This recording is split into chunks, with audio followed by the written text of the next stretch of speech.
Can I ask it now?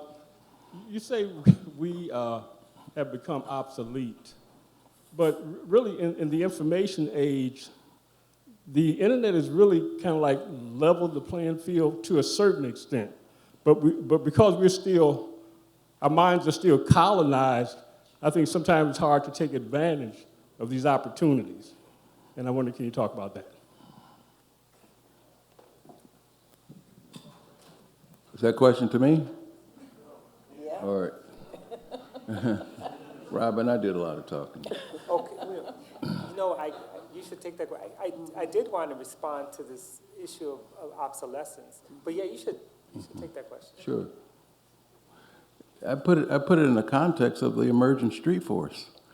And while it may level the playing field in some segments, the issue is a broader question. The broader question is, what do you do with people that you don't need anymore? That's the question. What do you do with people you don't need anymore? Exactly. Yeah.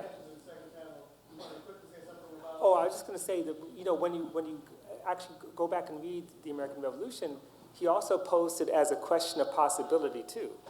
Because part of what we're dealing with is how do you deal with a workless society? A society where there's no way they have the capacity to absorb that much labor. Of course, black labor is the first to go. But in some ways, if you think of it as an opportunity, Jimmy was also raising it as a question of you've got to transform the society to be able to get people to think that you don't need dead-end work. And he was arguing with the labor movement, saying that the unions are trying to make sure that there's always work rather than rethinking what work is. And that's another side to it, It doesn't quite answer the question about the internet, but it does pose a question about whether or not there are opportunities to escape wage labor and create a kind of society where it's not defining us, But because right now we're dealing with a society where people are not working one job, but 2 or 3 jobs. And that wasn't the plan, but it's tied directly to Jimmy's analysis. So. One more. Okay, thank you. I have a question for Sister Pat. Yes. Pat here. When you talked about the National Organization of American Revolutionaries, does that dynamic still exist? How, and if it doesn't, how can it be resurrected? It is still very much needed. Okay, I think we got some takers back there. I think these questions are extremely important in terms of, do we lay down and die? Or do we rise up and say, we can do this? We've done it before. We have an understanding of how to think about these things. So the need for this kind of organization, of building a cadre, is already beginning in the Boggs School, where you're training young minds to think and challenge differently than what's out there in the general curriculum, if you will. The need to develop leadership is extremely important. All of us have that responsibility.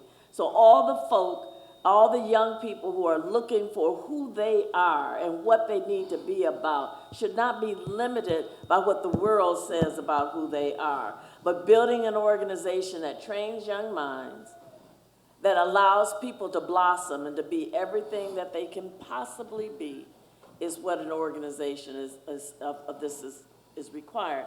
There's one more thing about NOR. NOR, you got to have backbone, so you can talk to and look at the pictures of Jimmy and understand all of the humanity of Jimmy. The reality is, Jimmy had no fear. He would stand in the midst of whatever trial, challenge whatever corporation, whatever entity, and that's a gift that can't just be denied. We all have to learn, what are we going to stand for? What are we willing to stand up for? And how do we do it? How do we learn to challenge the reality that we are faced with every day? So the answer to your question is, NOR may never exist again as it was, But the idea of bringing together clusters and different organizations that have different initiatives and thrusts who have a common goal, and that common goal for me and for John Burns, it was building a beloved community, which we are doing in our community, and pulling together forces and people who never should work together, but who have a common dream that what we see now, what there is not enough, that we must do something different than what it is that we're seeing now.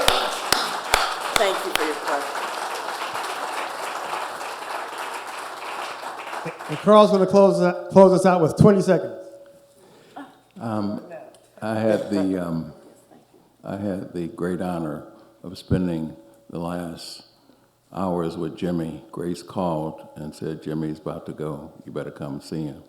And I asked him, I imagine one day I might be in a setting like this. What would he want you to say to you? What would he want to say to you? And he said, there ain't going to be no cheap-ass victories. Clap for that.